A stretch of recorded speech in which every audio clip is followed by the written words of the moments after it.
A reading from Matthew. Jesus said, "Whoever welcomes you welcomes me, and whoever welcomes me welcomes the one who sent me. Whoever welcomes a prophet in the name of a prophet will receive a prophet's reward. And whoever welcomes a righteous person in the name of a righteous person will receive the reward of the righteous. And whoever gives even a cup of cold water to one of these little ones in the name of a disciple, truly I tell you, none of these will lose their reward." Hear what the Spirit is saying to God's people. Thanks be to God.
Part of our daily routine is that at about 8 o'clock or so in the evening, as things are winding down and we're ready to let go of the work or tasks of the day, we sit down and watch television. Sometimes it's kind of a mindless exercise, but very often it's a way for us to be transported away into something quite different, something that's engaging, occasionally something that makes me doze off, but usually it's something that we enjoy watching. One of the networks that is our favorite is one that tends to send out shows from Britain and Europe and Australia. And we especially like some of the British shows, some of the shows from the UK. We like how they're made. We like various things about them, and they're often told in different ways. So they're engaging in yet a different way. And it helps to kind of transport us away to a different place, and sometimes a different time. One of the things that I've come to observe over the past few years as we've done this is that there is a group of actors that tend to show up over and over in shows. Now, it won't be the same one each time, but we will be watching a particular show that we've just started watching, and we'll look at each other and we will go, "Now, what was she in?" Or, "He looks familiar." It's always fun to try to figure that out, and ultimately we will have to go Google it to find out who they are and where we saw them before. Sometimes we've never seen them before, but, they look awfully familiar. One of the things with this that I've become acutely aware of, even more so than I had in the past, is the real skill and art of these actors.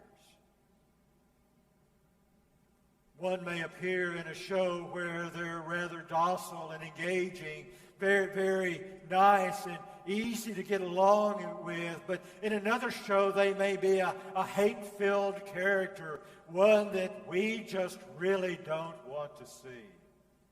If anything, that's not the person we want to engage. We would much rather engage this one that's over here.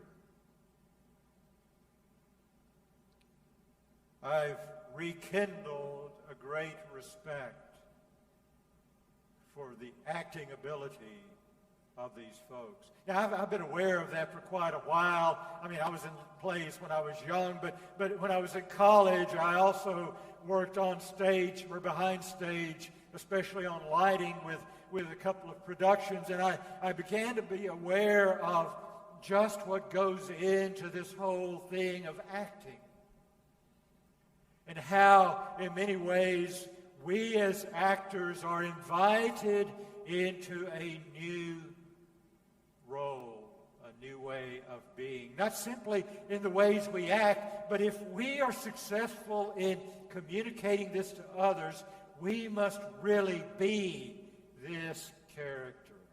We must be who we present out there. People must believe that this is who we are.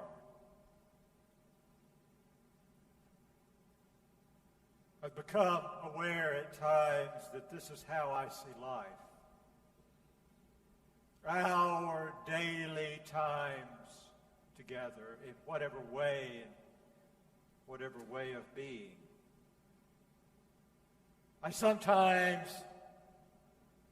oftentimes think that we are actors in some kind of grand play, and that somehow I don't know the full role, but by golly, I've got to play it anyway.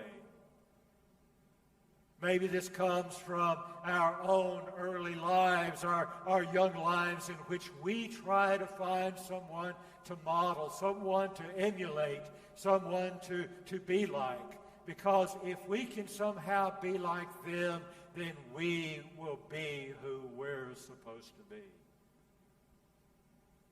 As we grow older, we look for mentors and models in life, people who I want to be just like him. And if I can be like him, then I'm doing what I'm supposed to do. And I'm being how I'm supposed to be. I think that you and I quite often come to believe that's how we live life. Living it through other people's eyes, through other people's models of what it means to be a man or a woman, what it means to be whoever we are in this way. Sometimes when we struggle with new and different identities, it becomes difficult to know how to be because we may not have a model for how to be. It's helpful to have those kinds of images, those kinds of folks who walk before us, who give us an idea of how to be. But one of the things that concerns me about that is that I often see that for myself and for others, we become actors. We become the characters we are supposed to play because somehow we've convinced ourselves this is who we are to be. Paul, in his writing, his letter to the church in Rome, this book of Romans, talks a lot about sin, and he talks a lot about grace. And sometimes when we read Paul and when we don't read Paul, we get caught up in this idea that sin is somehow these things that we do that are wrong. These breaking of laws or breaking of traditions or doing something in a way in which somebody told us we shouldn't do that. I'm not sure that that's a fair definition of sin. I've come to see sin as being something more intense than that. It's not about these particular acts. Maybe they indicate our own sinfulness. But I've come to see sin for much of my life, and I think for the world around me, as being that we will not let go of the parts that we play. That somehow in our lives we're so addicted to being this character that we are sure is who we are, when in reality it is no one like who we really we begin to get honest about this, it's quite shocking. I mean, look around the world now. I see people playing characters, playing parts in some kind of play. Oftentimes with the key component of that character being, I can't let go of this character. I can't let go of this role that I am playing, because if I let go of it, I lose. I lose. I lose my identity. I lose how I can live. I don't know how to live without being who I've convinced myself that I am supposed to be. I have to tell you that this thing that Paul talks about with grace, he likes to talk about grace being even much stronger than what it means for us to be sinners. And that God's grace is present for us. And that sounds all fine and good, but somehow I've got to find a way to make this come alive for me. If I'm not to live the life and the role that I think you want me to live, then who am I? I am the one who lives out grace. You are the one who lives out grace. Well, how does that look? What does that mean? How do I do that? We live out the image of God in us, which means we live out love. The more that we can live a loving life, the more we live who we are. I know. Some of you are going, there he goes. He's talking about that love thing again. He never talks about anything of consequence or substance. But let me ask you something. What is love for you? I think often it's easy to identify this graceful presence of God, this love, as being something that's comfortable, something that's nice. It's sitting and holding hands while we watch the network TV at night. That's what love is. But I want to suggest to us that love is something much more radical than this. Have you ever in your life had someone do something for you or be to you in such a way that you knew it went against much of what they thought, but they did it because they love you? That's love. Have you ever done something for someone that felt like it was tearing out your heart?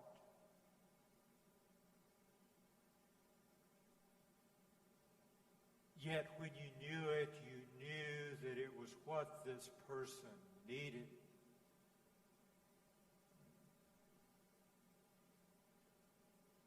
Then you know what it's like to love.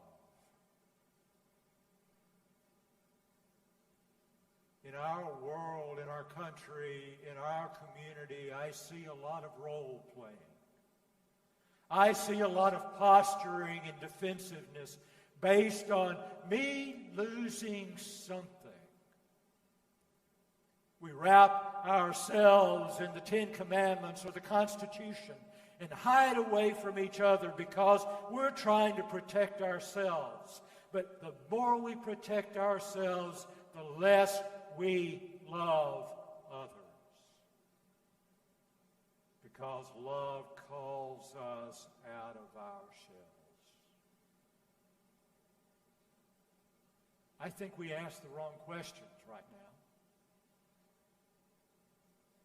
Black Lives Matter? Sure they do. Sure they do. How do we deal with that? What is the loving way to deal with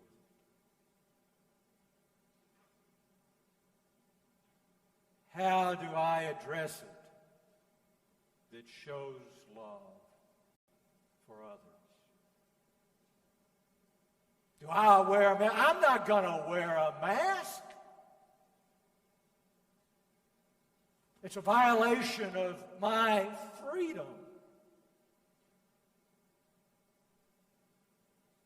What is the loving thing to do? Not the easy thing, not the thing that keeps me wrapped wherever I want to be. What is the loving thing to do? When you and I are called by God as we are, to live faithfully who we are, to shed these sinful roles that separate us from who God truly made us to be. When we do this, we live authentic lives. We live lives of faith. We live lives of love.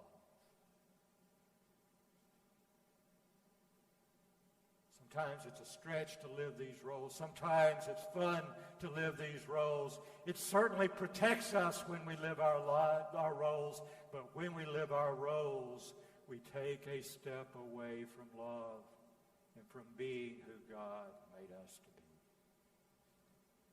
Paul reminds us, regardless of this part of who we are, lay hold of grace. Lay hold of love. Lay hold of God.